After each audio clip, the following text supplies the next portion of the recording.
biyyato Oromiyaa biyya sirna gadaa kan ittiin beekamtu mallattoo Oromiyaa. Ashama harka fuunee akkam jirtu kabajamtoota daawwattoota keenya kun miidiyaa walabummaa Oromiyaati. Miidiyaa walabummaa Oromiyaatirraa akkuma yeroo kaanii har'allee keessummoota lama qabannee dhiyaanneeti jirra. Dhimma haala yeroo irratti akka ibsa nu kennaniif.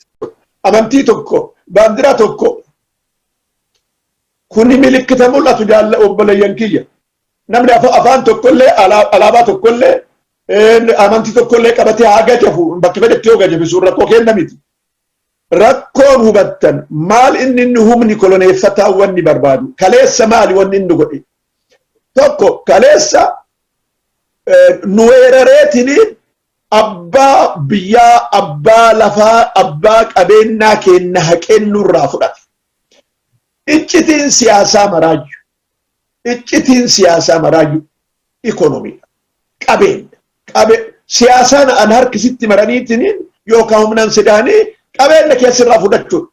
Siyaasan ol'aantummaan siyaasaa yoo qabeenya sirrii argatee yoo fudhatee waan ati barsu hin fayyadin faayidaan qabu. Kan nurraa fudhatanii Oromoo akka jiruun ciisanii deebisanii lafa dhabsiisaniitiin turan. Warraaqsa 66tti maree laraachuudhaan lafti deebi'ee haa xiqqaattu haa guddattu. Mootummaa wayyaanitti wal silxaana ofiin dhufu bulchiinsi haa jiraatu jedhamee qabsiisaniif deemame. Warri kuni maaliif yoo deemne afaan Amaaraatiin sirbuudhaaf miti. Sirbaa inuu itti jiran nambaay.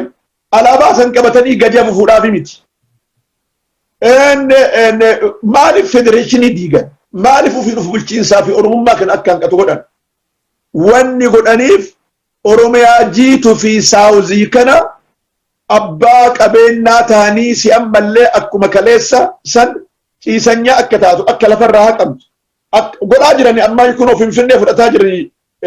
Koyyifachee fudhataa jiranii bakka biraatti illee of jaraa jiranii qabeenya kana fudhachuun bilisummaa jechuun ammoo maali yoo jenne bilisummaan lallaba qofa osoo hin ta'in abbaan biyya keetti yoo taate nama ofii filattuun bultaa namni ati filattu san waan ati filtuuf waan ati buuftuuf sirna ittiin si bulchu dimokiraatikaal ta'a qabeenya keetirratti sobarniin taate walaba taateetini situ itti abbaadha. Gaafa bilisummaaf walabummaan argamte waan naannoo keetii situ itti abbaadha yoo bulchaan sunis sirraa mayse sirnaan dimokiraasiidhaan ofirraa buufteetiin kasii ta'uu godhatte. Qabeenya amma Oromoon Habashaan ittiin ol'aantummaa argatte kan mootummaa baajata Itoophiyaa wajjin yeroo waggaa 8 dura qorannoo tokkotti investimenti wanni guddaan Oromoo Itoophiyaa keessatti galiin guddaan investimenti irraa argama. Kabaajata Itoophiyaadhaa geessu. Investimenti harki 80 investimenti irraa waan argamu baajanni Itoophiyaadhaa. Investimenti harki 80 kana keessa harki 90 Oromiyaa keessa argama. Akkamitti Finfinnee keessa harki 45 harki 40 Oromiyaa keessaa harki 50% investimentii naannoo kana godhan irraa argama. Oromiyaadha jechuun baajanni Itoophiyaan ittiin geeffatu Oromiyaadha jechuun. Kuni marri qabeenya warraati. Gibiraa fi maali miti beeka. Kanaaf kaayoon qabiyyeen kaayoo koloneeffataadhaan naftanyaa amma tirtu.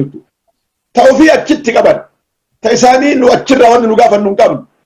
Amma wanni uummatanii Finfinnee keessatti waajjira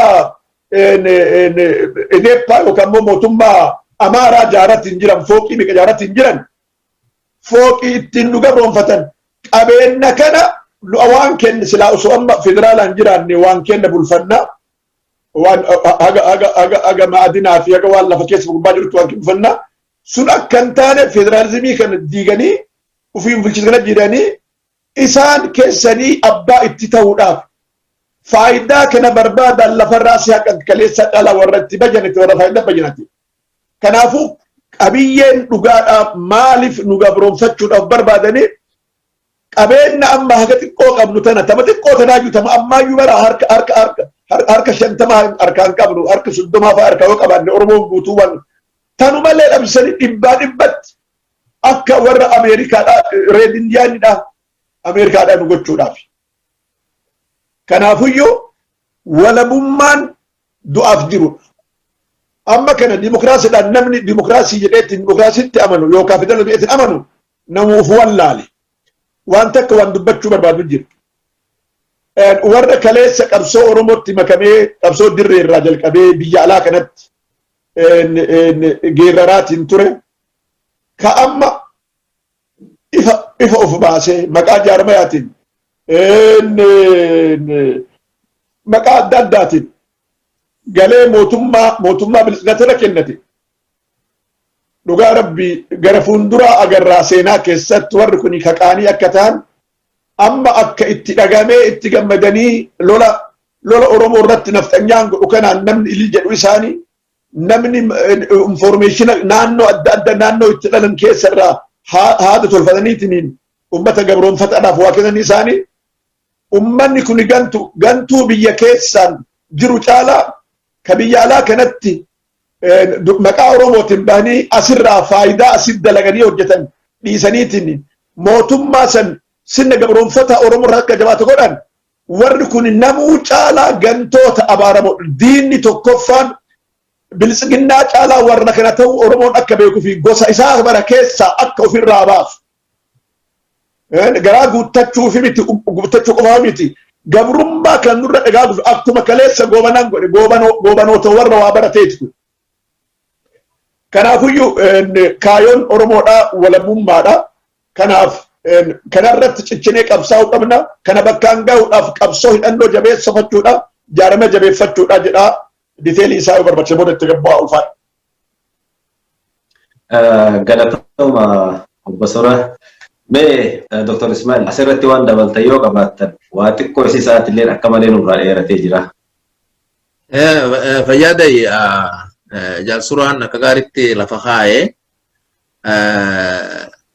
abbaan gabraatii fi gabrii walqixa tahee waliin jiraatee bakkitti jiru addunyaa takkallee keessa hin jiru. Seenaa addunyaa keessa hin jirre Oromoon waan jiraatu jabeenya akkanuun nutti ulfaatee jira. Waan hin jirre baasuu immoo hin dandeenyu hawwuun hin ta'u. Maaliif gabraa fi abbaan gabraa waliin walqixa ta'ee jiraatu hin danda'amu. Sirni dimokiraasii jechuun sirna uummanni tokko walqixaan biyya takka keessatti heeraa seera walqixummaatiin wajjin bulu jechuudha. Kani sagaleen uummanni sagalee guddaa qabu biyya bulchu kan mirgi ummata irra xiqqaadhaa eeggamu keessatti eeggamu jechuudha. Sirni dimokiraasiidha. Sirni sun sirna akka Itoophiyaadhaa kan koloniidhaa keessatti takkaa dalagee hin beeku dalaguufillee hin taa'u. Tanaaf Oromoon waan san eeggatu hin qabaatu.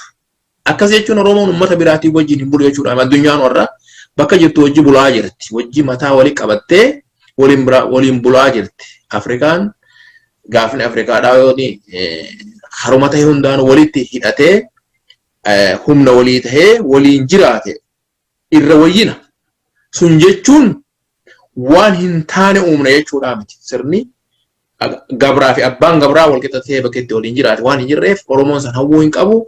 Karaan tokkichi Oromoo baasu kan gartee if rakkisuu fi burjaajeessuu osoo hin ta'in keezii fi illee warra nu gabroonfatetu akkatti himnu nu wallaalchisa. Maaliif kun asitti as garagaleeti dimokiraasiidhaan isin wajji bulla jaanii kun ammoo irraachi baana jaa isin irraachi baanee kophaa teenya mootummaa Oromoodhaa walaba taate Oromiyaadhaa walaba taate uummanna jaa akkaan maal ittiin ambadillee akkatti himanni jiru ibi warruma nu gabroonfatuttu kana isin irraa barbaanna isaan irraa miti kan nuti barbaannu fi teenya harkatuu qabna. Humna teenyaan fudhatuu qabna. San ifillee burjaajesni amba naannoo kan jirtu illee burjaajesuu hin qabnu. Konfiis godhuu hin qabnu. Karaan tokkichi jiru akkuma addunyaan biraati akka keenyatti kiyyoo jala buute kiyyoo jalaatti baate sanitti nulleen karuma san irra deemuu nurra jira. Maaliif waan haaraa tolchuudhaaf miti jechuudha. San eegaan jee booda waaniin reefuun tana tuttuqetan gartee karaa ifjaaruu keessaa fi uummanni tokko waan silaa barbaadu haqni Oromoodhaa akkaataatti argamu keessaa tan dura uummanni Oromoodhaa dammaquudha qabaa, jaaramuudha qabaa, hidhatuudha qaba. Uummanni Oromoodhaa jaarmaya aadaa jaarmaya qaba. Aadaan jaarmaya one of the best in the world. Yoo muuxeeffanne sirni gadaadhaa sirna bareedaadha. Sirna gadaa kana jaarmeenni Oromoodhaa jalqabarraa jalqabee adda bilisummaa Oromooti kan dura jaarame. Adda bilisummaa Oromoo kanarraa maqaa adda addaa haa baafatu malee hundeensaa adda bilisummaa Oromoodhaati. Adda bilisummaa Oromoodhaa jalqaba ifjaaru hoogganoonni jalqaba waan kana lafa kaayan biyya Oromiyaadhaa walaba taate tolfanna jedhaniiti alaabaa tolfatanii faaruu osoo hafin itti tolfatanii alaabaa sanirratti waan ma'aanaa ishiidhaallee osoo hafin takka takkaan lafa kaayanii warra dura alaabaa san arkee jalatti hiriiree ganda tokko kan qabanne illee gadhaabee rakkeessaa tokkoon yoo dhugaa fudhanne kan laaloo taate naannawa Harargee bahaa jaaja bakka jedhamu jalqaba magaalaa xiqqoo takkatti waraana Sumaalee xiqqaa tokko qabate irraa lolaan kaasanii gaafa san Sumaaleedhaan wal dhawaa turanii ijoollonni keenya bakka san dhaaban alaabaa san dura harkarraa tokko. Kanaaf uummanni tokko yoo gartee biyya takka keessa mirga barbaadu yookaan qabsoo godhu ta'e alaabaan tolfatu hin qabu. Maaliif? Alaabaa gosa tolfatu alaabaa san biyyattii irratti gadhaabadheetiin United Nation irratti gadhaabee irraa tokko achirratti balaliisa jetteeti tolfatta. Kanaaf qabsoon Oromoodhaa jalqaba adda bilisummaa Oromootiif lafa kaa'amtu sanii lafa kaa'amte. Ammoo eeganaan booda karaa adda addaatiin namoonni arrallee kun faanda isaanii numa garraa warra irraan tana manguddoon bakka adda addaatti haatee OBN fi maal irratti guyyaa guyyaan haasawaa jirtuun maal dalagaa akka turan including yaada yogguu san keessatti gartee godhamaa ture kana jijjiiruu fi keessatti dhokatanii waan adda addaa godhuu keessatti maal godhamaa akka ture hojiidhaaniif agarsiisaa jiranii jechuudha. Maaliif waan irra mataa isaanii keessatti osoo hin ta'in waanuma jalqabarraa qabsoo sanatti danqaa turan akka ta'e nama agarsiisa. Sila har'aan tana seenaa fi tan keessatti qabsoo godhaa baatan jiruu isaaniitti balleessan waa hin balleessan seenaa fi hin balleessanii waanuma duraanuu keessatti dhokatanii geggeessaa turan ta'uu nama agarsiisaa jechuudha. Unfortunately namoonni sun gartee namoota akka qabsaa'otaatti uummanni Oromoo guutuutti qabsoo kabajaa qabuu fi kabajaan sun ammoo akka namoota qabsoo sana saabotaaj godhaa turaniitti ragaa ifi bahaa jira akka bahaa jiran nama agarsiisa. Kana eegaan jee booda addi bilisummaa Oromoodhaa yaada adda addaa yeroo adda addaatti woboo gadhaabuunis ta'e yeroo ganamaa irraa jalqabe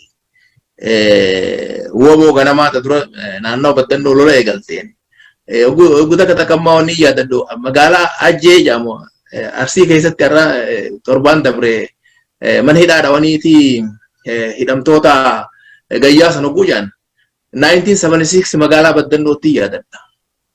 Woboon ganamaa qawwee shan qofa osoo qabanuutu kanuu kilaasha abbaa lamaa fituun sun dandiidhaa irra dandiidhaa kan tokko dhaamu tokko hin dhaawamne hangas osoo qabanuutu dhaqanii magaalaa dhawanii hidhamtoota nama hangas takka lakkaawamu mana hidhaati yaasan. Gurra kiyyaan sagaleen dhukaasa hogguusanii yaadadhaa mana hidhaatii nama gayyaa'ee didichuu manaan rafee duubarra nama oduun dhagaya gurra kiyyaan dhagaye sanii na yaadachiifte jechuudha. Kanaaf history repeats itself waan jusanii dhumatti irraa hin gammade wanti sun hogguutiin irra deebitee irraan tana magaalaa Ajjeesan keessatti taatu lammataa.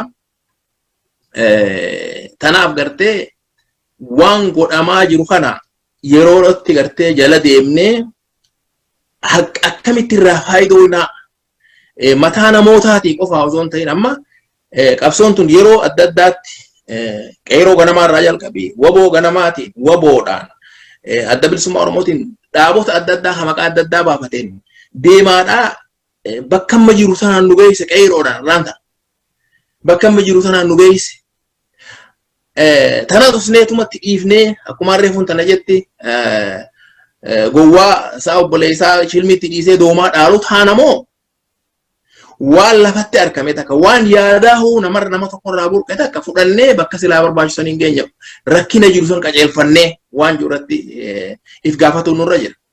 San ogguun jiru reefuun tana tuqeetiin ture waa'ee gartee mootummaa ce'umsaa Oromiyaadhaa jedhanii maqaa yaanii dhiyaate sun yaada bareedaadha. Akkamitti hojiirra oolaa achi gargaarlee if gaggaafatu nurra waan sanirratti if hin gaggaafadha. Maaliin if gaafadha? Arraan tana ummata Eertiraa olaalle warruma isaaniif qabsoo godhaa bahe haamata 30 lolee biyya san bilisoomseetu dikteetaratti ta'e ummata Eertiraadhaa hidhaa keessa akka jiraatu amma 30 guutuu hidhaa keessa jira ummata Eertiraadhaa manguddoo malee namni dardarri baharii dhumee kun qurxummii nyaatee kun maal tahaa jira addunyaa keessa baqattuun guddoon yoo dhugaa kun akka biyya xiqqoo san keessa ummata Eertiraadhaati dargaggoo Eertiraadhaati. Ammoo uummanni har'aan tana bakka sanitti isaan gabroonfataa jiru isaan miidhaa jiru uummatuma isaaniif lolee bilisoomsa irraa tokko.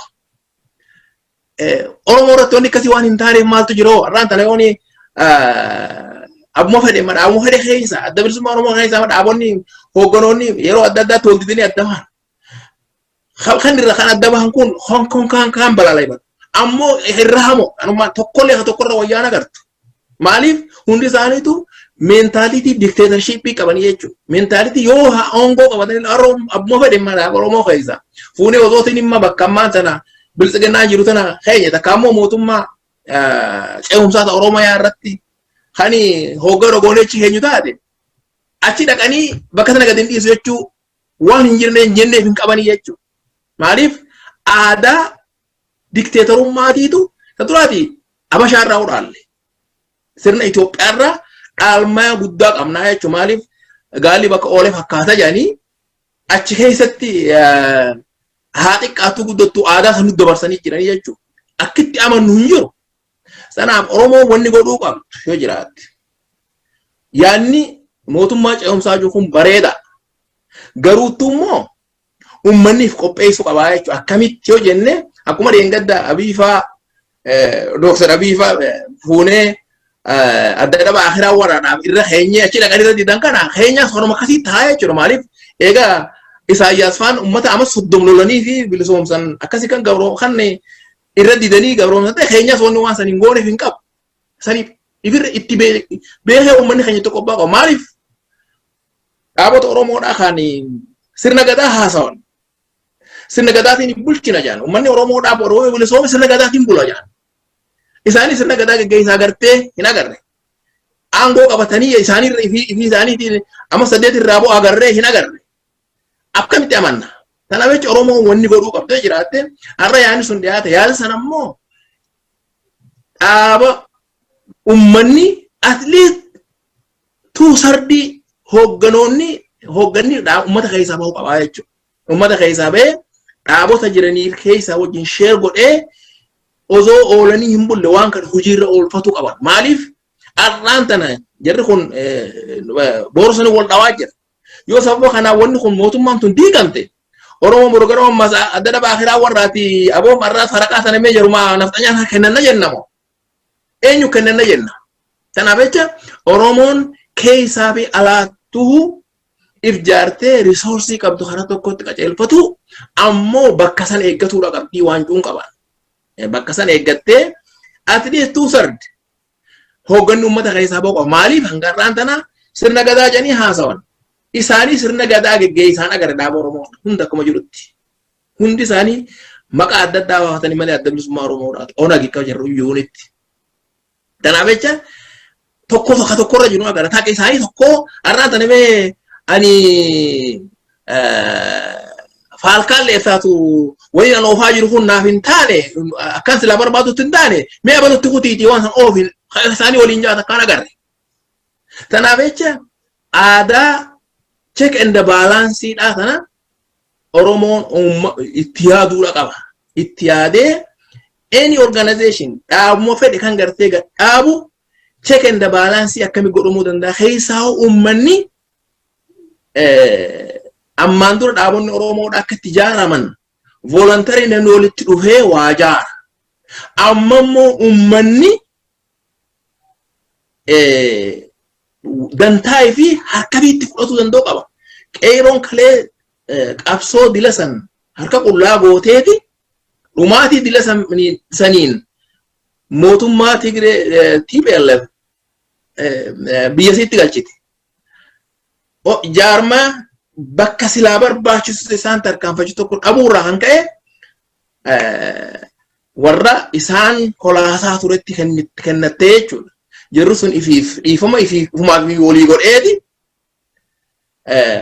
abaluu badiidha abaluu tolchaadha jedhanii ifuma kaan tolchaa godhee kaan badii godhee arraan walirra duulaa jira jechuudha warrummaa waliin uummata keenya gaaga'aa bahe tanaaf jecha misteekii akkasii osoo hin goone Oromoon ooltee osoo hin bulle osoo haasawa qofatti haasawa miidiyaa qofatti haasawa osoo dhaabne waan jenne lafarratti daddafiidhaan keessaa fi alatti if jaaruudha qabdi yaanni mootummaa Oromoodha on exile jechuu fi mootummaa yeroodhaa ta Oromiyaa jechuun tun eega dhihaate bubbulee jira amootota kurna dabrifaa keessatti hin dhagaa ture isaa mootummaa Oromoodha exile irratti jaaratu qabna waan jiru biyya naannoo western kana keessatti warra yaada dhidheessan wanni sun hanga irraan tana osootiin hojiirra oolin turuusiitu waan irraan tana keessa jiru sanallee mudee jechuudha borullee waan akkasiin nutti as deema uummanni Oromoo waan kanaaf qophaa'u qabaa waan jiru qabaa jechuudha raaboo fayyaade dhiifama. Galatoma Dr Ismail isin lamaanuu yaada wal fakkaataa kaastanii uummanni Oromoodha abjuu federaalizimii jedhuu fi biyya san dimokiraatessinee wajjin jiraanna jedhuun maqaa akkas jedhuun mootummaa abbaa irree bara hundayyuu Oromiyaa irratti jiraachisuu hin qabaatu aarsaa amma dura kaffalee fi kaffaluuf jiraatullee aarsaa isaa san walabummaa Oromiyaatiif oolchuu akka qabu isin lameenuu obbo Suraa fi isin Dr Ismail illee lafa keettanii jirtanii ulfaadha. Mee Dr Ismail asumaan gaafii takka isinii dabalaa sa'aan kennallee baay'ee dheeratee jira gabaabsuu waan barbaannuuf. Uggurri daandilee fi geejjibaa amman tana akka biyyaatitti Oromiyaa guutuu keessatti labsamee deemaa jiru kun uwwisni isaa akkamii Oromiyaa kutaalee garaagaraatti godinaalee garaagaraatti wal fakkaata bifa wal fakkaataadhaan uwwisee jira mee isin akkamitti hubattan Dr Ismail? Akka oduurraa dhageenyutti oduun miidiyaadhaa kun irra guddattee qoma haadha qabdi ammoo akka agarrutti waanuma gaarii deemaa jira fakkaata ammoo hangana daran guddatudha qabdi waa garii ibsobuun namarra hin jiru waan gartee osootiin gartee akka warra gartee westi kanatti wallee if dura laallee akka qilleensa isaanii kanatti irraa yoo snow dhufa jaan dhuguman numa dhufaa roobaan dhufa jaan numa dhufaa takkeedha duraa irratti keenya kanatti gartee wanni garii if durachi waa laaluun tun xiqqoonii irratti maalimma fakkeenyaaf fudhannee halaalu taate gaafa duraa guutiin namoonni tokko jaan yoo Jooharii dhame dachii gubata fa'aa jennee namni yaada ture. Dachii waan gubanne kun nama garraa jechuudha. Maaliif mizaana kana osoo mizaanni usneet magartee sacrifice hin taane fa'aa goonaa jechuudha. Tanaaf ni guddatti abdii ni qabna. Maaliif qabsoon godhamaa jiru qabsoo dhugaati. Guddattee Oromiyaa akka jirtutti walgeessee mootummaa tanarratti dhiibbaa jabduu isii miidhuu dandeessu tokko godhuu ni dandeessi jennee inuma abdannaa. Garuu to ammaaf akkasitti illee jiraatu baattu karaan deemamaa jiru karaa dhugaa hanga ta'e takkatti ni guddata.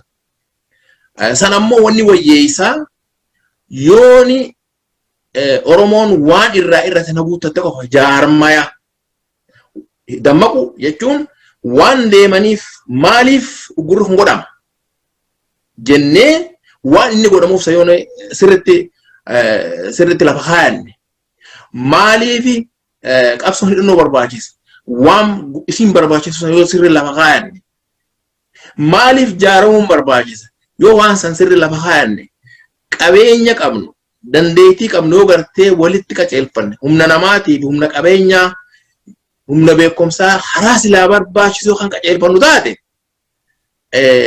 goolii barbaannu san galii barbaannu san hin geenyeef hin jirtu santunurraa irru maaliif ijoollonni har'aan tana biyya keessaa qabsoota na geggeessaa jiran kuni nama jiruu qabu nyaatanii dhuguu qaban nama hojii mootummaa keessa jiru waan kana geggeessa hojii irraa ari'aman jiraatu qaban ilmaan qaba hummaa qaba jireenya sacrifice san namni hundinuu share akka godhu silaa godhuudhaaf ala kanaayis yoo hiriira baane yoo guyyaa tokko dalaynee waan uummata san ittiin gargaaru tokko qopheessuun nurra jira. Waan san godhuudhaaf ammoo hiriiruma qofa irratti yoo guyyaa 5 hiriiruma deemne at least guyyaa 3 yoo hiriira deemne yoo 2 dalagannee waan dalagaa sanii irraa argamu akkatti namoonni biyya keessaa rakkina mudatan sun rakkina isaanii san irraa laaffisuu irratti yookaan goonu taate sun dhufuudhaaf jaarmeenni waan kana tanii tokko jiraatu qabaa jechuudha. Haa janiif makana waluma lallabanii hogguma gartee wani takka taate kaaniif loluu fi hamileedhaan waa godhuu dhiifnee imaama irratti hirkannee barbaachiftu waan goonuu san mizaanuudhaan pilaanaa yoo gartee bobbaanu taate wannummaan qabsoo dhugaa takka bakka silaa barbaannuuf hin geenyeef hin jiraattu. Ara dhugaa furne haala taate mee malaala labsi lolli labsame Tigraay keessa labsame eenyu namichi baacaan balaa namichi achi dhaqee Itoophiyaadhaaf oduu waraanaa dabarsisuuni wanni inni haasa'e alaabaa qabataniiti shaneen jechuun Oromoon jechuudha. Tigraay keessa lola jirti jeeti maa jechuudha. That means murna TPLF wanni farrajaniin waraana ittisa biyyaati qawween dhawanii tanaaf jecha lolli labsamee jedhanii jechuudha. Oromoonis akkasitti lolli sun bara akkasitti hawgaa duraa shaneetu ummata baankii saamaa shaneetu maaree godhee jedhanii hawgaa duraa himatan san gubbatti maaltu hidhamee jechuudha. Oromoonis ittisa waraana ittisa biyyaa san dhooyte jechuudha akkas jechuudha anaan siidhaa. So that means lolli Tigraay keessatti deemaa jiru. Oromoon double hasamte himatamte jechuudha. Kanaaf lolli sun har'aan tana Finfinnee qofa keessaa guyyatti nama 1,000 oliitu qabama. Namoonni qabamu kun warra baankii keessa dalagu, warra dalagaa mootummaa adda addaa keessa jiru, barsiisota, nama jireenya middle class uummata ta'etu qabamee hidha guuramaa jira, hojiirra ari'amaa jira. Kun maaltu isa mudata? Jarri kuni maqaa Tigreetii fi maqaa Oromootii beekaa. Jeneraalota meeqaa waraana keessa ari'amaa jira. Kun hundinuu takka duraati hojiin isaanii jara nafxanyootaatiin bakka buufamaa jirti. In another way jara nafxanyootaa hiree waraana hoogganuudhaa qabaatee hiree dalagaa dur isaan hin qabneetti harkatuudhaa qabaatanii so it's taken over jechuudha karaa haaniin jarri kun humna sana deebi'ee uummanni keenya immoo warri qabsoota geggeessaa jiru. Miidhaa ikoonoomikaalii miidhaa irra gahaa hidhamanii ijoolleen isaanii hiyyoomuu irra jira waa hedduutu mudataa jira. Kanaaf hundaaf Oromoon if qopheessuudha qaba. Sacrifice waan har'aan tana biyya alaa kana teenyee waan narraa kennuuni miti kan inni gartee qabsoo sana gargaaruu qabu. Waanis ilmootii afaanii fuudhee waan sana kennuu danda'u qabaa jechuudha. Namni sun abbaan ilmoo irraa du'aa jira. An ammoo ilmootii afaanii yoon hiraataa fi laaqanaa fi faxara kenneef atleast tokko irraa fuudhuun qabaa jechuudha. Kanaaf akkasitti gortee if qabuu kan dandeenyu yoo jaarmaan hoogganamne qofa. Jaarmeenni biyya keessa namni lafarratti qabsoo gaggeessaa jiruu fi warri biyya tana keessa biyya ambaa keessa qeeree ta'e biyya ambaa keessa lakkoofsa guddaan jirraa waa itti jijjiiruu dandeenya. San ammoo wanni waan san hunda jijjiiruun dhoorku uummanni Oromoo waa godhuu didee osoo hin ta'in hooggana akka barbaachisutti nu taligu dhabuurraayi qooda silaa godhuu dandeenyu godhuu hin dandeenye. Kanaaf qabsoon biyya keessaa milkaa'uudhaaf jaarmeenni keessaa fi alatti illee jaaramuudha qabaa pilaanaa geggeeffamuu qabdi. Qabsoon pilaanaa geggeeffamuu qabdi. Qabsoon pilaanaa geggeeffamtu bakka silaa barbaaddu gagoodhaaf wanni dhoorkaan jirtu. Maaliif qabsoon Oromoon godhaa jirtu qabsoo dhugaatii namni dhugaaf qabsaa'u ni mo'a. Oguta akka leewu. Galatooma Dr Ismaa'il mee obbo Suuraa gama keessanitti as deebi'ee gaafima isaaniif dhiyaate kanarratti wanti dabalatan yoo jiraate sochii ugguraa fi daandii geejjibaa ugguruu kanarratti uwwisni Oromiyaa keessatti maal fakkaata kan jedhu isaaniif dhiyeesse kanarratti waan dabalatan yoo qabaatan. Hayyee uggura kaammaa kun ugguraa miti finqila.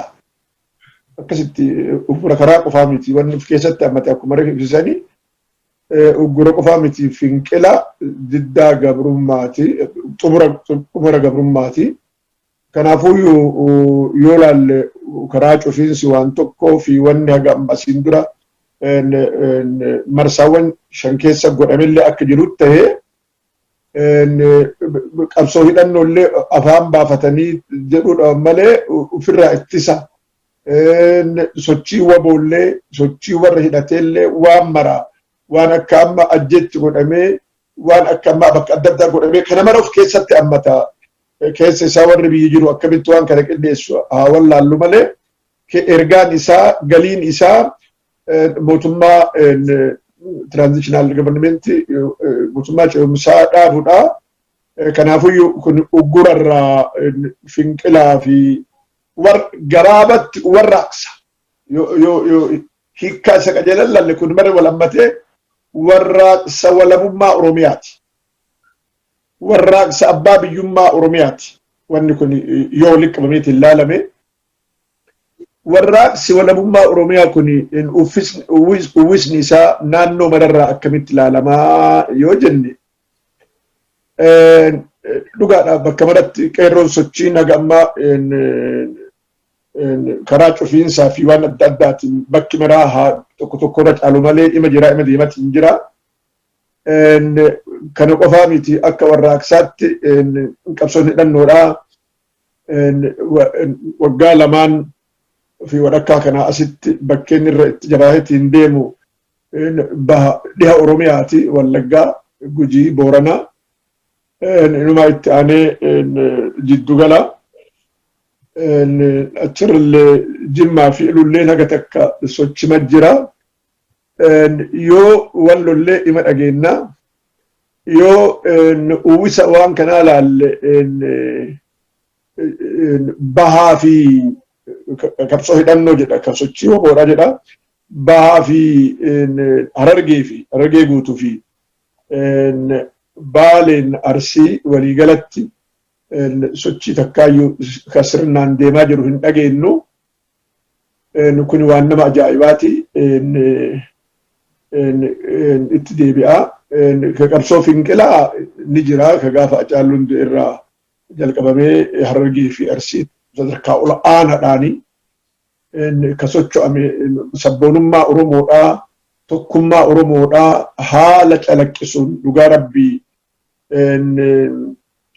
sochiin sadarkaan sabboonummaa Oromoo fi Oromummaadhaa sadarkaa guddatti ka ibsan jechuu hin dandeenya. In dandeenya sochii san keessatti wanni tokkummaa Oromoodhaa Oromummaan sadarkaa ol aanarra akka gahe ibsu Oromoon qoodamtee kun gosaan naannoodhaan gandummaadhaa gosummaadha jedhameetiin warri abaarsa faarsu kayoo mara himu waan san cabse Hacaaluun gosti isaa Tuulamaa yookaan Maccaa yoo dhugaa dubbanne gosa isaarra Arsii fi Harargeedha. Ummanni baheetiin wareegama guddaa kafalee Hacaaluudhaaf fal.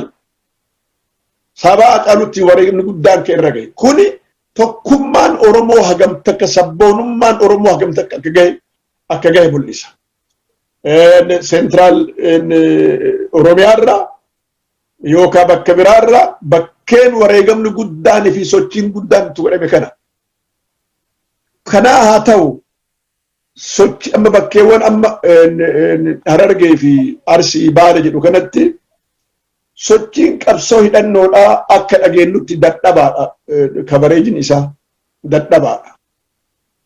Waan dhagayaatiin hin jirru. Kuni waan nama ajaa'ibaati.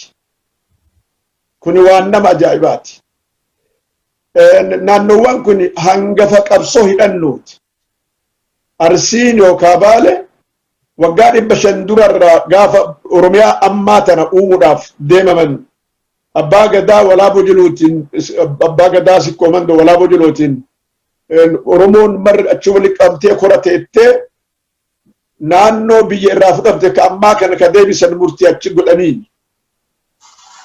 waraanaa fi waan maraan bobba'aniitiin waraana bilisa baasadha ka Oromoo migration amaarra jettuun sun sochii waraana walabummaa Oromiyaati sun achi as wayita gabroonfataan minilik dhufu ummanni ufirraa lolate ummanni kun marruu gabrummaa us jedhee fudhate jechuu baatullee addaan qoqqoodamee keessa'u Oromiyaa keessatti biyyoonni mootummaa jaaratan mootummaa nugusa jaaratan easily mootummaa minilik wajjin walii galaniitiin ummatuma duraan cunqursuu ka jalqaban mormii guddaa malee ka tuulamaan Saala Sillaasee dhumaatii gahe achitti jechuu keenya. Ummanni ufirraa ficciseetti mormate ummata Arsii Harargeeti. Kanumaafuyyuu harka muraa farmuraa aanolee azuuleen jechaa calii calanqoo ka jennuuf kanaaf. Waggaa 50-60 tadha keessatti illee Arsii Baalee keessaa kabatti takka namuuyyuu wayita waliin ka'anitti wayita Oromoon marri raftetti qabsoo hidhannoo kaaseetiin ka socho'e mootummaa Haile Sillaasee mootummaa nafxanyaadha akka xiyyiitiin ajjeeftu ka mul'ise. Jaarraa abbaa gadaatti waa'ee irraa itti makame argee keessa sochiin jalqabne. Abaa ollee bakki inni lafa qabatee qawwee itti dhahuu jalqabe Harargeedha. Bakka qabsoo hidhannootiin seenaa dheeraa qaban akka itti qawwee itti fayyadaman ka beekan. Faamilii tokko keessa at least akaakayyuun yookaan abbaan lola qabsaa fi lolaa ka ta'e kana keessayyi hennaa ammaa kana woboon yookaan dhaabnummaan tokko ka qabsoo qawwee qabateetiin socho'u kana jedhameetiin ka himamu Baaleen Arsii keessaa fi Harargee keessatti dhagahamuu dhabuun asxaa kufaatii guddaatti seenaa keessatti dhugaa rabbii akka biraan dhagama anaa dhalataa nama naannoo sanii jiraataa naannoo sallamaan keessatti yeroo dheeraa beekuu fi sochii kana beekuu keessatti olaallee rabbiin galanni haa ga'u bakka duraa waa takka ittiin dhageenyetti sochiin uummanni kun qabsoo hidhannootii waa socho'uu wayita deemu Jimmaan keessatti Iluu Abbaa Booraa keessatti uffachuudhaaf miti waan warri aadeffatee jalqabarraa jalqabe seenan itti waamu kana keessatti danqaraa isaanii keessatti bakka waa takka hin sochoonetti yoo kana agarru faallaa dubbiin faallaa namattaati. Kunillee sababaa of danda'e qabaachuun ni mala. In fact akkaataan qabsoo Oromoo tana keessatti akka itti deemame akka itti ijaarameen Oromoodhaa dhaabbileen Oromoodhaa wal falmaatiin wal daangessaa wal duguugaatiin itti deeman ka maqaa jaarmayaa qabataniitiin eegasii biyyatti galan haa xiqqaattu jaarmeen maruu waan dhugaa ta'e irra dabarre haa jaarmaya Oromootiin abaa olleen shanee ka jennullee kafaa olleen dhaabni adda addaa marruu tokkummaan asiin dura ka ture fabaa asiin dura ka ture wanni dhugaa waliin dhosee takka haa Oromoodhaaf jaaraman mirga sun naannoo tokkollee mana tokkollee haa ta'u Oromoof jaaramanii ammoo irra caalaa naannoo irratti hundaa'an qaban kun waan dhoo isaatii miti. Cubbullee miti kun deemee foronti bal'aa walitti dhufuu danda'u osoo milkaa'e.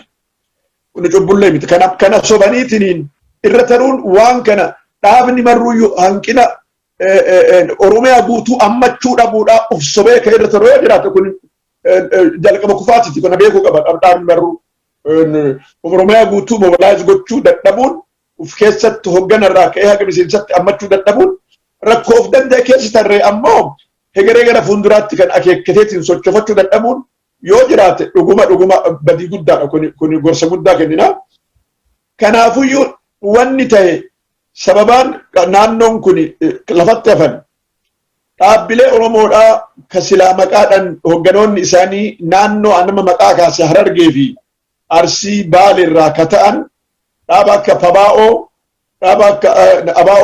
abaa'oo gamtaa'ee kasala dirree qabsoo keessa yeroo dheeraa turan jenneetti nu eeynu warri kuni galee dhaaba arsiiti dhaaba harge jechuudhaafi miti oromomaafi ammoo namni sochiin marruu beezii qabdi namu marruu waan kana keessatuuf arga sababaan naannoo lamaan kana keessatti ligidaa'if duraan dhaaba fidoo dhaaba iflootti socho'aatiin ture ka pabaa'oodhaan walitti makame dhaaba tokkummaattu qabsoo awwalaa jalqabee ka waa guutuufaa pabaa'oodhaan ka walitti makame pabaa'oon amma diigamee hafuudhaan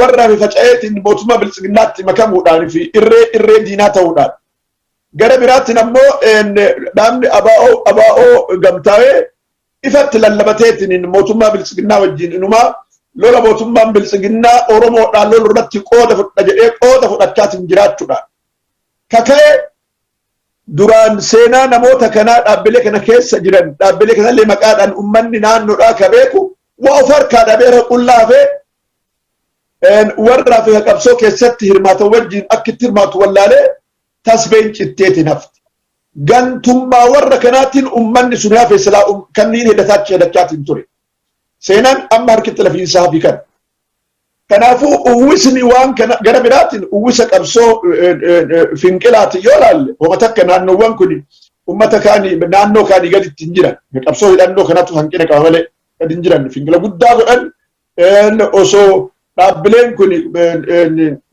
gananiitiin mootummaa bilchiginnaatti galanii osoo jiran ummanni finqila daannoo biraa caalaa godhe akkitti jawaarii wajjiin dhaabate ka agarru akkitti gaafa acaaluun du'e ummanni kun ka'e ka agarru lola wallagga godhamu irratti ummanni hiriiran dura wajjiin dhaabate yoo jiraate hiriira roobee baaleetiif hiriira asallaati waggaa lama dura yoo adattan waggaa tokko fudhakkaa dura kanaafuyyuu uwwisni kun uwwisa walqixxaahu miti uwwisa walqixxaahu ta'uu qaba waan kanarraa ka oromoo marattu akkuma oromootti oromoo maraayyuu bakka jiru marattu woboo keessa jaaruudhaan gargaaruudhaan biyya alaarraa haga biyya keessatti qindoominaan waliigala qofaa miti woboon ka qabsoo oromoo maraati jaarmayni qabsoo hidhannoodhaa ka biraallee yoo jiraate jaarmayni siyaasallee yoo jiraate anamma jaarmayni lamaan kafaa'oo fi abaa'oodhaa oromoo yeroo ammaa kanatti isaanuyyuu diinaan hidhamanii sakaalamanii faca'anii hidhaa jiranii osoo san hin ta'in iyyuu dhugumaan waliin gahan jedheetiin hin yaadu osoo ta'ee gaarii ani rakkoo irraan qabu bakka hin geennetti gaappiin jaarmayaa waan jiruuf gaappii jaarmayaa kana guutuudhaaf namni akka jaarmayaattillee akka hidhannoottillee uf qopheessee socho'uu qaba bakkeen amma haala amma jiru irraa itti milkooynu kana walirratti ilaaluudhaa miti naannoo jirurraa socho'ee akkamitti sochii finqilaas ta'e sochii hidhannoodhaa itti qindeessu ummanni naannoo san jiru dammaqoon hayyoonni naannoo san jiran qindoomina oomanii nama biraattu jiraa osoo hin jedhin responsibility ofirraa dabarsaniif osoo hin taa'in akkuma kaleessa abboonni keenya waa oguutuu jaarraa abbaa gadaafa kanii danqaraa seenanii waan seenaa qabu oofan san namoonni jira silaa diinnuu guuraa jira teettaniitumaan tiisisa ofirraa ari'aatiniin qabamantiin hidhamanii ajjeefamurraa warri hayyummaa qabdan warri jagnummaa qabdan warri kaleessa muuxannoo qabsoo hidhannooti qabdan wal barbaadaati waa utubuu waa sochoosuun waan dhoysaanii miti waan ifattiin kana wajjiin qabsoo hidhannoo dirree deebisuudhaaf finqila ammoo qindoominaan gochuudhaaf barbaachisa kana keessa dhuguma rabbii baaleen raayiturraa ka'ee dalloon guutuun hawattuun biyyi gammoojjii kabaddaati fi gammoojjii marri waan seenaa abboonni keessan kaleessa dalagaatiin turan waan seenaa keessatti arsiin baale ittiin beekamtu amma hanqachuun kun du'a waan ta'eef qabsoo ummanni kun jalqabe kabiraa amma hidhateetiin geggeessaa jira wayitaatee ka qullaa danqaraan kee jiru kana keessatti kanaafuyyuu kun hayyoota achibaan manguddoota warra kaleessa qabsoo keessa turan warra muuxannoo qabu waan hirriba namaa kennaa miti gantoonni amma isin keessa deemsaniitiin isin keessaa ba'anii akka jilbiiffatan isin godhan oromoo irraa isin hambisaatiin jiran qabsoon tun ammoo hin haftu numatu irraa hanqata malee deemu isin hin haftu kunoo akkuma amma sangaa guurame jedhameetiin namni irra cooro dhugaadha waan sangaa kana sangaa arsiin hin guurre sangaa warra kaabineetu yookaan mootummaa piipitu maallaqa baasetiin sangaa fufurdaa dilbii sabbite malee namni waa gumaacha kennu sangaa dilbii godheetiin furdiseetiin hin kennu silaa homa qabu gaangellee hoolallee fardallee kennaa kijibaati arsii maqaa ittiin balleessuudhaaf xiyyeeffatanii anyhow baaleen eegaagas jedhe baalee gangaraan baalee gammoojjii kabaddaa uf laaluu qaba qabsaan baalee ka abbootii fi hin dhaadatu uf laaluu qaba gadaba riftimaalii fi arsiin dhihaa socho'aa jira dhugaa rabbii qindoomina barbaada yoo mara tarkaanfii kophaa fudhachuurra sadarkaa zoonititti sadarkaa aanatitti qindoomina homa socho'aa jiru kana osoo namoonni yaada qabdan wal mari'attanii aanarraa aanaa deemtanii walitti qindeeffattanii silaa wayita bakka takkatti waa godhamu kun hin gargaara akkanatti addaafuun akka amma ajjeen ufirraa mana hidhaatii baaftee kophaa isii irra duulamaa jiru kana hin duulamu kanaafuyyuu sochiin arsii dhihaa sochii bareeda arsii keessatti finqillillee hidhannoo ofillee socho'uun sochii bareeda kuni ammoo yaadaan qindaa'uu qaba warri waan kana keessa jirtan ka naannoo biraa jiru wajjin qindoominaan jabaachuun ummanni akka qawwee hidhatu warri qabeenya qabdan ummata kana hidhachiisuudhaaf biyya alaatu biyya keessallee saalli hin jiru qaaniin hin jiru quuxoon hin jiru diinni nu deematti hin jiru kamiliki hin caalan ufixuudhaaf deemu gara arsii bahaatti yoo deeme arsiin bahaa seenaa keessatti waan lola arsiin ittiin beekamtu kamiliki wajjii lolame bakkeen lolu sun irraa deeme firoontiin guddaan arsii baasan anole arsii bahaa keessa jira haroon qeerroo nageessoo ka arsii bahaa keessa jira azuule arsii bahaa diidaa keessa jira arsii bahaa diidaa keessa jira arsii bahaa keessa iyyuu bakkeen firoontiin minilikitti bobba'e firoontima amma adaamarraa as'aan kana guddaan seenaa akkasii ummanni qabu kaleessa jagnota akka leenjisoo diigaa ummanni qabu kama arsii guutullee haa ta'u seenan sun ka oromoo guutullee haa ta'u gartanii ammoo qaxxitaadhaan nama abbaa akaakayyuu abaabayyuu yookaan abbeera lallabateetti hin jiraatu namoota kana wajjiin qaba haajiroo malee fa'a wajjiin qaba as deebiseellee nadhii gammadaa fa'a wajjiin qaba namni amma jiru kana naannoo kanarraa guutamaa hawaasa wajjiin qaba sanirra taree jooharii qoma dhahatee diidaa o jedheetiniin kaa'e ka amma addunyaan yookaan oromoon marri wajjin sochootu kana achi keessaa ba'e ligidaa'uun yookaan qabbanooonni keessaa arsii diidaa arsii bahaa keessa jiru kun waan fudhatama qabuu miti seenaa kaleessa lafti sun dhiiga irra ganna qabe salaaka hoolikoostiin addunyaan irra ijaaramu abbaa dhabeetiin ijaaramu ka dhabe ka anolee malee warra akaakayyuu abaabileen gosteessan ka irra dhumattee jirti kanaafuu ummanni kun bakka jirurraa alarraa keessarraa wal sochoosee sochii finqilaas ta'e sochii qabsoo hidhannoodha adaba tokko malee ufii hidhachuudhaan ufii qophaa'uudhaan ummanni nu keessa sirna nafxanyaadha ka jalaan ijaaramee nu keessa jiru ka kaleessa waan nu godhe maal nu akka heddu argaatiin jirra waan dodolla adaabbarratti kalee moo godhameerra ka agarra kanaafuu sochiin kun wal ijaaree bakka mararra aanarra wal ijaaree socho'uu qaba ummanni warraaqsa keessa seenuu qaba ligidaayetumaan midhaan ufii hammachaatiin gabayaa nagadachaatiin jiraachuun hin baasu kanaaju harkaa qabda diinni nutti as deematti hin jiru diina minilik hin caalaa waan minilik namni biraa dhageettidhaan ta'a naannoon arsiidhaa kun yoo dhugaa dubbanni arsii fi harargeedhaa ka calli calanqoo kun hujiidhaan beekan lafee warra sanii beekan nama akaakayyuu abaabayyuu gosa isaa lakkaa'atu jira ka wanni sun irra geessa achi dhumate san oduu oromummaatiin siyaasadhaan kitaaba miti qabeeyyu kanaafuu ummanni seenaa keessatti harargee fi arsiin ka seenaa qabsoo oromoo harawaa keessatti qawwee jalqabe ka seenaa harawaa keessatti finqilaa fi mootummaa kana falmuu jalqabe har'a hadoodamee hafuun finqila karaa fi magaalaa keessaa qofatti sun guddaadha deemaa jira isa qofatti dhaabachuun qabu kanarra dagaagee mootummaan kun finqila kanaan ka kufuu miti kanarra dagaageetiin danqiraa keessatti humna isaa hidhachuun manguddoon kaleessa qabsoo lolaa keessa turte muuxannoo kennitee leenjiftee homaa wal dhoysinu miti kunam diinnillee hin beeka yoo gone illee sabaa diinaan qabu kuni akka biraa murteessadha kana warri miidiyaallee miidiyaa kana jabaachuudhaan warri biyya alaallee sochii kana jabeessuudhaan naannoo lamaan kana naannoo harargeetii fi arsii baalee kana keessatti hanqina jiru jabeessuun barbaachisaa gantoota ummata kana keessa ba'an harargee fi arsii keessa ba'an irra caalaan yeroo ammaa kana gantoota maqaa qabsootiin socho'aatiin turan ka amma gananiitiin mootummaa bilchina galeen naannoo mara caalaa naannoo lamaan kana keessaa ba'an keessaa arsii fi baalee keessaa akka ba'an kunniin abaaramoodha kanniin faamilii isaaniif gosaa irraa jalqabdanii uggura itti gochuudhaan uf biraa fageessuudhaan faayidaa karaa kanaan itti haasanii argamtan ofirraa cufuudhaan uwwisa kana jareessuudhaan qabsoo bilisummaa fi warummaa ka fincila diddaa xumura gabrummaadhaaf finiinsiree bakkaan gahuu hin dandeenyaa jedha ulfaadha.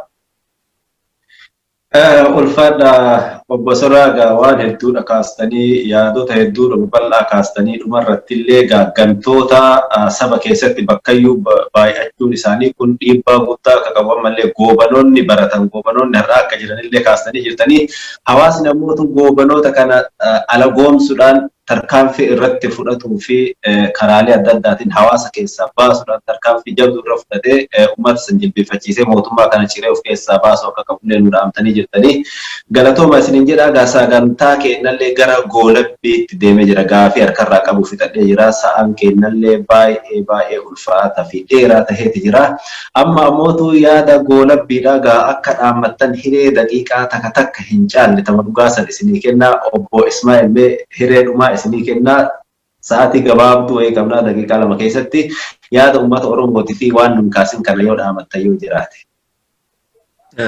Fayyaada isin hundinuu jaalsuraan dhugumatti gartee gabbu'eeti madaa Oromoo guutuu keessa jirtu baqaysee lafa kaa'e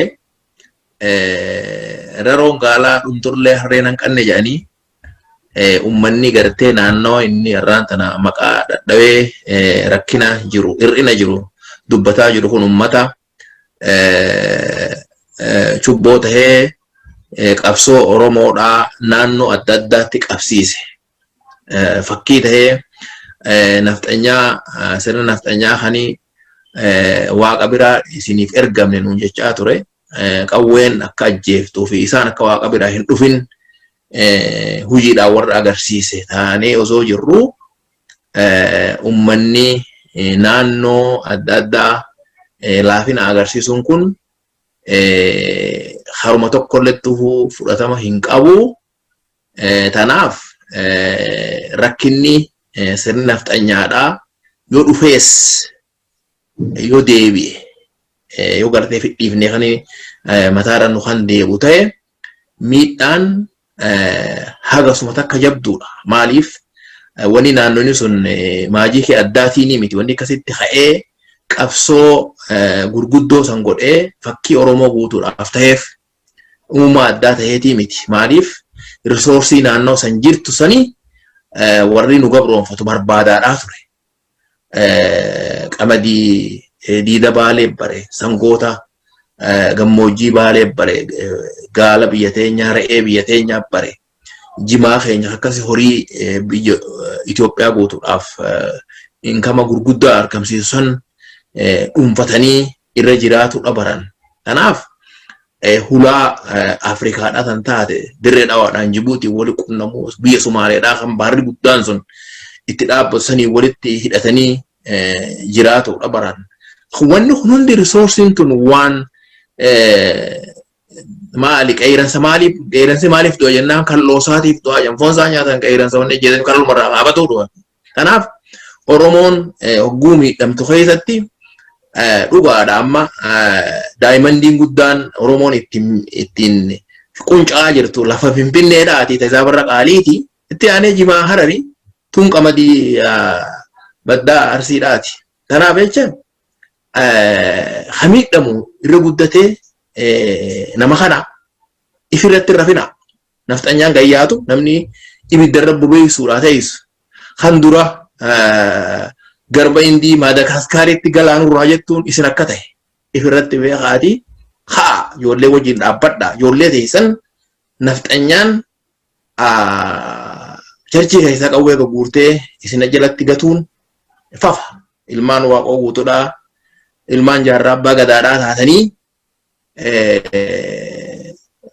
saniin kertee akkuma eenyu Koloneel Gammachuun ayyaanaa jee waaqoo guutuu har'a ka'ee isiniif hin du'u jaarraa abbaa gadaa har'a ka'ee isiniif hin du'u. Inni jeneraal eenyu warreen hogganoota tuulamaa kan naannoo san turan ka sani maqaa dha'ee dubbataa ture nuti immoo kana isiniin jenna. Kanaaf jecha ilmaan isaa haa dhugumaan gartee qabsoo horatan irratti karaa isaan irra deeman san irra deema. Maal dhugaan isinitti himaa turan. Jarri kun dimokiraasiin beeku uumaa isaaniitii miti. Tanaaf isaanii wajjin dimokiraasii jettanii eeggatinaa karaan tokkichi jiru qawwee bitadhaa tolfadhaa diinarraa hiikkadhaa tana isan jaarraan bagadaa jedhe tanumaan irraa bu'aa fayyadaa. Ulfaadha Dr Ismaa'il gara keessanitti dhufee jira obbo Suuraa isinillee sa'aatii nu gabaabsati gaafii fi wantoota yaadota gammaan kaasnii fi yaada dabalataa kadhaammatu qabda yoo jiraate dhaammadha. Yaanni maayidhaa kan dhaammata qabu akkaataa warraaqsi ammaa kun itti milkaa'u waa jechuu barbaada. Warraaqsa jedheen maqaa isaa warri woboollee warraaqsa waliigalaa galaana jedhaani. Finqilaa miti marruu koombineeshinii yookaan immoo makiinsa guutuu qabu warraaqsa bilisummaa yookaan walabummaa Oromiyaati. Warraaqsa kana milkeessuudhaa fi galii isaatiin gahuudhaaf tokko Oromoon marruu ka beekuu qabu ka bal'isuu qabu ammaan booda dhugaadha mootummaa kana kuffisuudhaan yoo kuffinu tiraanzishinal gavarnimentii sadarkaa Itoophiyaatti dhaabuun waan malaati. Tiraanzishinii barbaachisa. Suni akka jirutti tahee akka fedhettu haa ta'u san akka dhufutti godhama.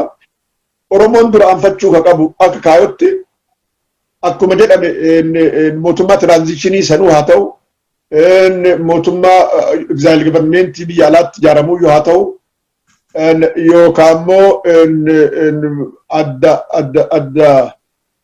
adda tokkummaa walabummaa Oromiyaa yookaan Front for Independent Oromiyaa waan jedhu tokko bal'aa tokko. United Liberation Front tokko haa ta'u maaliif ka sochii ummataa mara walitti qindeessu haa ta'u kana ijaarachuudhaan akka jaarmayaatti kaayoo Oromiyaa walaboomsu. Transitional government linka of danda'e dhaabachuun Oromiyaa irratti waan tokko warra gabroonfatan alatti. Kuni waan irra waliigalameetiin irra bobba'amuu qabu. Kun ammoo jaarmaya barbaachisaa. Jaarmayni kuni transitional government biyya keessatti akka itti ijaaran hin beeku dhuguma rabbiitiin jalatti.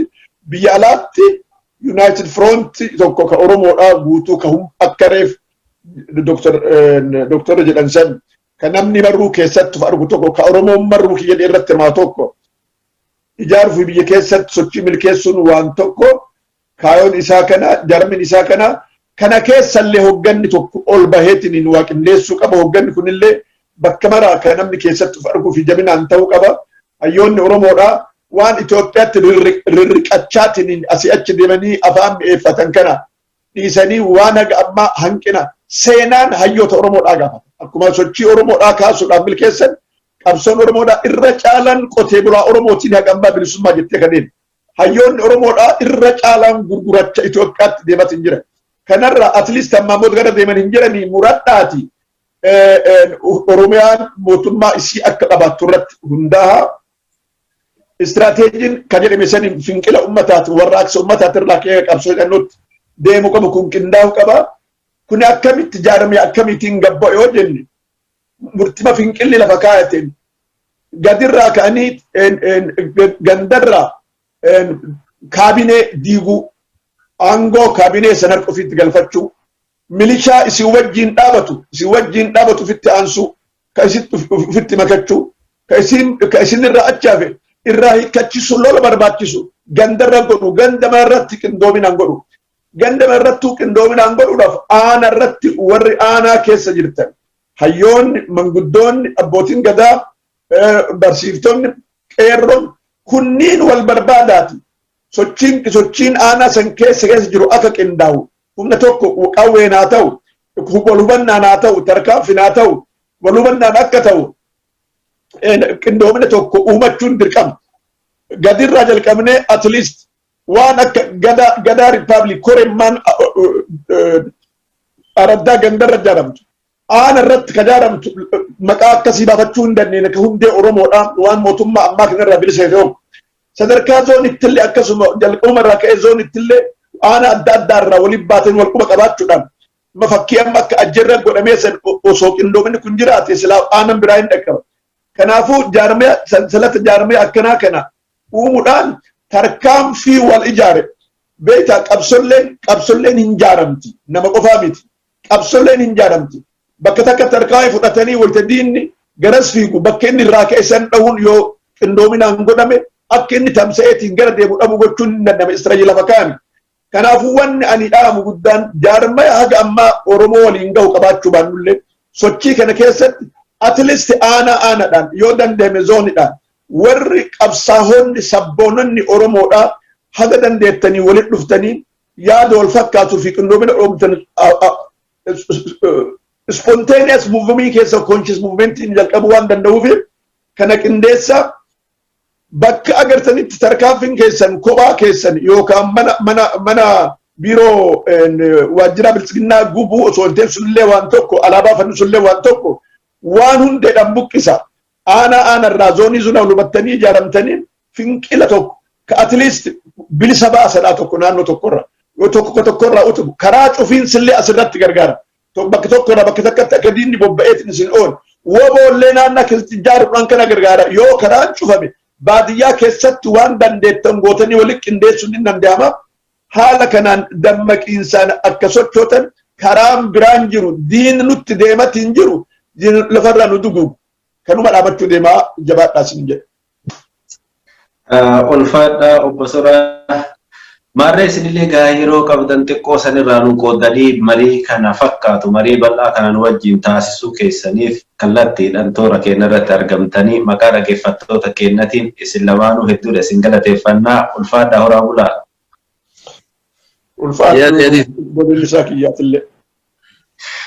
Marree kabajamtoota daawwattoota keenya gaa qophii keessummaa hayyoota lama waliin marii kan taasisaa turre obbo Suraa Abduljaliil fi Dr Ismaa'il Umar waliin marii bal'aa kan taasisne sagantaa keenyaaf qabnu kanuma irratti raawwatee jira gaa hanga sagantaa biraatiin walitti deebinutti an isin faana kan ture keessummeessuudhaan leellisaa Oromiyaatii ogeessi teeknikaa Dr Bayaan Naduuban jiru kabajamaa ulfaadhaa horaa bulaa isiniin jenna.